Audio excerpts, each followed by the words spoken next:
The first question I received was, how do I choose the stories? And that's a combination of things. I'm an English teacher, so two of the stories that I've read, which is There Will Come Soft Rains and Through the Tunnel, are stories that I've taught, and that when I read them aloud, I found them really compelling. I actually discovered There Will Come Soft Rains when I was studying teaching, and just thought it was absolutely stunning. And Ray Bradbury's work just stays relevant and incredible to me.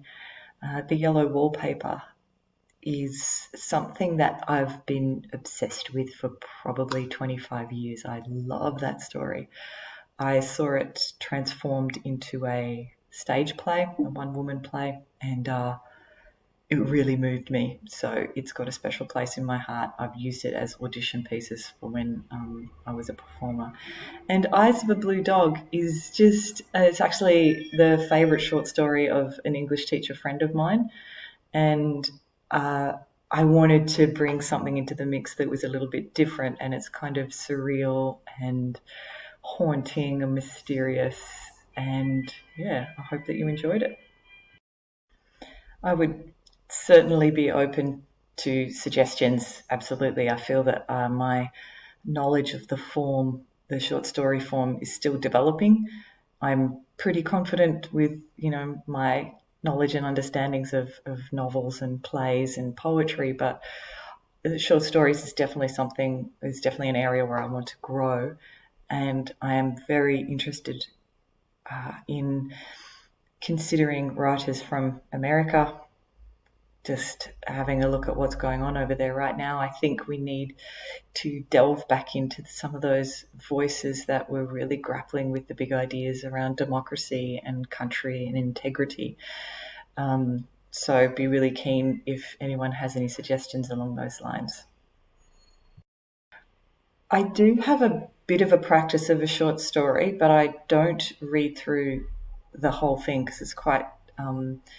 I don't know if it helps. I like the spontaneity of a first read, and inevitably, no matter how much you practice, because it is so dense, there are slip ups and stumbles, which I hate. But with the sort of technology that we have available to us, it's possible to go back. But again, I'm not an expert. I'm just using GarageBand, just making it up as I go along.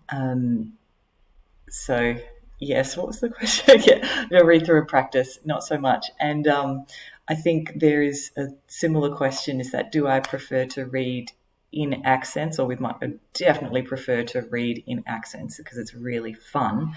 But I don't know if I'm proficient enough to sustain that over the course of a whole narrative that might last for 15 minutes. But there is a Roald Dahl short story that I might read that has quite a few different accents: English, American, and Italian. It's a little dated, but it's a lot of fun, so I think I'd like to give that one a try. My favourite short story is probably The Yellow Wallpaper, the very first one that I read. And favourite author, though, like I was considering this question and I wrote a few things down and sort of got overwhelmed with the choices available. So I think I will talk about the last really compelling thing I read was The Secret History and The Goldfinch both by Donna Tartt, that just sort of really blew my mind. And I'm hoping to read Such a Fun Age, which has just come out recently. But the writers that really shaped me as a person who's in love with literature and language, and who I guess I privilege or I value the life of the imagination, would have to be Emily Bronte. It was the first novel that I read. I think I was in year 9 or year 10, so around 14 or 15, and I read Wuthering Heights. And just the prose, the density of the huge emotions that just burst through the text. I was just appalled, amazed. I just couldn't believe that people could feel these things, and I guess that really suits the teenage sensibility. And then discovering the poetry of Sylvia Plath, Walt Whitman. I'm also looking at a few. The list is huge, but it's I would like the opportunity to read poetry as well, because I feel that that ties into the performance aspect that I love and that I really miss in my life. What I think makes up a good short story is a really good question for an English teacher, because we are trained to consider things in terms of narrative arc. So we're looking for the solid establishment of an atmosphere and time and place that is secure and unique. Then the complicating event, what drives the story forward to cause the action to rise to a climax and then fall and resolve. But so that's, I guess, my professional answer, but I honestly don't know.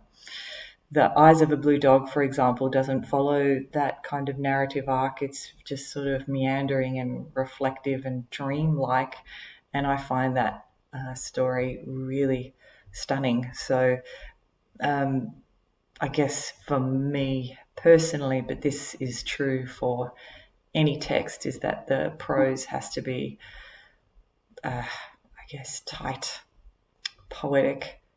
No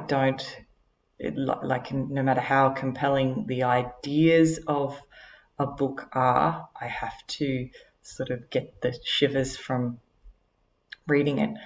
And I do when I read something like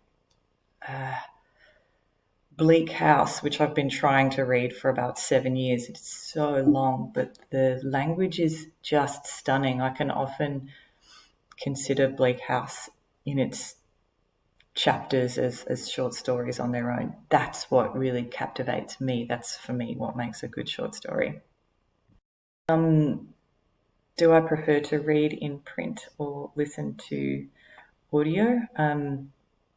I much prefer to read, and unless it's a really fantastic audio. I'm teaching The Handmaid's Tale at the moment, and I've directed my students to an online copy, which is really beautifully read by Claire Danes. But for me, it moves too fast, and it's that kind of thing. Like, I want to be able to let the pace of dialogue or a description kind of emerge for me, which I feel that it doesn't often do in audiobook form. I do listen occasionally to podcasts or sort of non-fiction texts. Like I listened to a book called The Brain That Changes Itself, which is about like advances in neuroplasticity and neuroscience. But I don't know if I have ever listened to a novel in audio. I love books too much.